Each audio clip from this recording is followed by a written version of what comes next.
नमो भगवते तस्मै कृष्णायाद्भुतकर्मणे रूपनाम विवेदेन जगत्कीर्ति यो यतः सच्चिदानन्दरूपाय विश्वभूतपत्यादिहेतवे तापत्रय विनाशाय श्रीकृष्णाय वयं नुमः।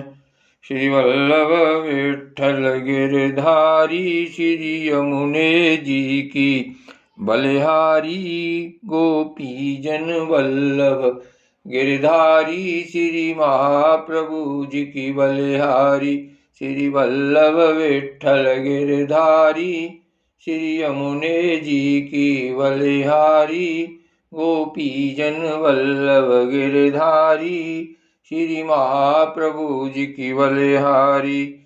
दसम स्कंध श्रीमद् भागवत महापुराण अध्याय 82वां। श्री सुखदेव जी कहते हैं, परीक्षित, मैं कह चुका हूँ कि गोपियों के परम प्रियतम जीवन सर्वस्व श्री कृष्ण ही थे। जब उनके दर्शन के समय नेत्रों की पलकें गिर पड़ती तब वे पलकों को बनाने वाले को ही कोसने लगती। उन्हीं प्रेम की मूर्ति गोपियों को आज बहुत दिनों के बाद भगवान श्री कृष्ण का दर्शन हुआ। उनके मन में इसके लिए कितनी लालसा थी, इसका अनुमान भी नहीं किया जा सकता। उन्होंने नेत्रों के रास्ते अपने प्रियतम श्री कृष्ण को हृदय में ले जाकर गाढ़ आलिंगन किया और मन ही मन आलिंगन करते करते तन्मय हो गईं। परीक्षित, कहाँ तक कहूँ, वे उस भाव को प्राप्त हो गईं जो नित्य निरंतर अभ्यास करने वाले योगियों के लिए भी अत्यंत दुर्लभ है। जब भगवान श्री कृष्ण ने देखा कि गोपियां मुझसे तादात्म्य हो जब भगवान श्री कृष्ण ने देखा कि गोपियां मुझसे तादात्म्य को प्राप्त एक हो रही हैं, तब वे एकांत में उनके पास गए, उनको हृदय से लगाया, कुशल मंगल पूछा और हंसते हुए यूँ बोले, सखियों, हम लोग अपने स्वजन संबंधियों का काम करने के लिए ब्रज से बाहर चले आए और इस प्रकार तुम्हारी जैसी प्रियसियों को छोड़कर हम शत्रुओं का विनाश करने में उलझ गए। बहुत दिन बीत गए, क्या कभी तुम लोग हमारा स्मरण भी करती हो? मेरी प्यारी गोपियों, कहीं तुम लोगों के मन में यह आशंका तो नहीं हो गई है कि मैं अकृतज्ञ हूँ और ऐसा समझकर तुम लोग हमसे बुरा तो नहीं मानने लगी हो? निसंदेह भगवान ही प्राणियों के संयोग और वियोग के कारण हैं।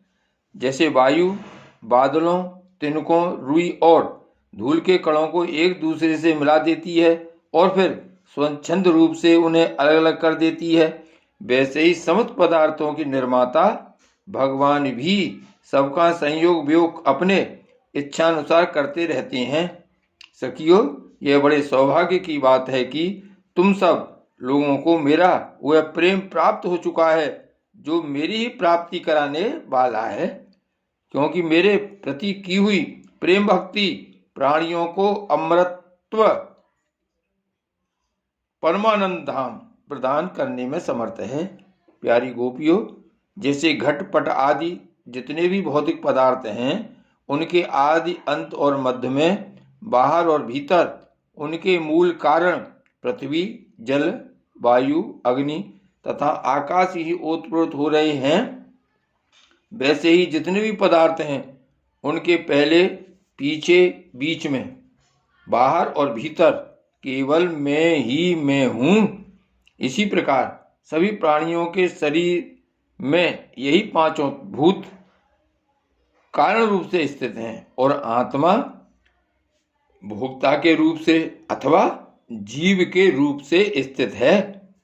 परंतु मैं इन दोनों से परे अविनाशी सत्य हूँ।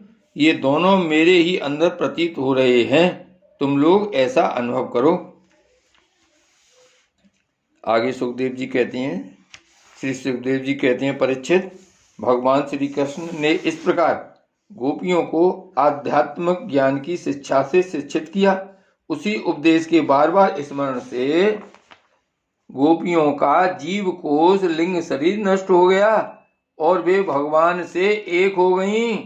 भगवान को ही सदा सर्वदा के लिए प्राप्त हो गईं। उन्होंने कहा, हे कमल नाभ, अगाध बोध संपन्न बड़े बड़े योगेश्वर, अपने हृदय कमल में आपके चरण कमलों का चिंतन करते रहते हैं। जो लोग संसार के कुएं में गिरे हुए हैं, उन्हें उससे निकलने के लिए आपके चरण कमल ही एकमात्र अवलंबन है। प्रभु, आप ऐसी कृपा कीजिए कि आपका वह चरण कमल घर गृहस्थ के काम करते रहने पर भी सदा सर्वदा हमारे हृदय में विराजमान रहे। हम एक क्षण के लिए भी उसे न भूलें। श्री वल्लभाधीश की जय। श्री श्याम स्वरूप यमुने महारानी की जय। श्री गोवर्धन नाथ की जय। जय जय श्री गोकुलेश, जय जय श्री गोकुलेश, श्री गोकुलनाथ की जय।